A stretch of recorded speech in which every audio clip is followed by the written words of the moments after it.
Studio से गाना लीक भई रहे। हालांकि विशाल प्रेमी के ही पंच है।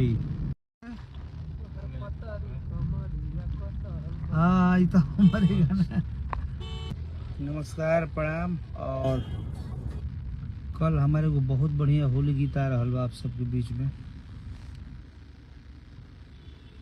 भाभी जी के लटकल बा वो गाना आप सब सुनी, बहुत सारा प्यार आशीर्वाद दी।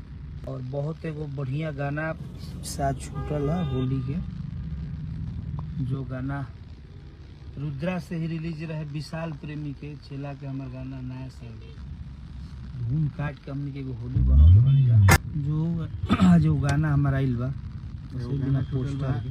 रुद्रा से हमार गाना स्टूडियो से बोले लीक हो गया, पंच काटल गइल बा। और धुन हालांकि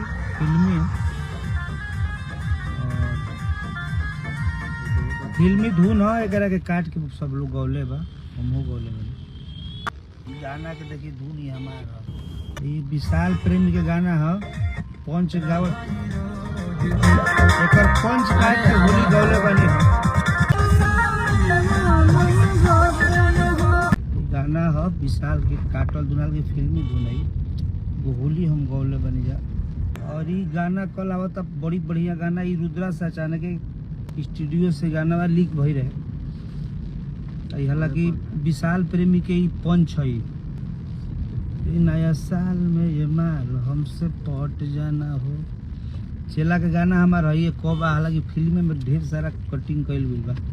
रवि के गीत है, प्यार दिए आशीर्वाद दिए आप सब सुने।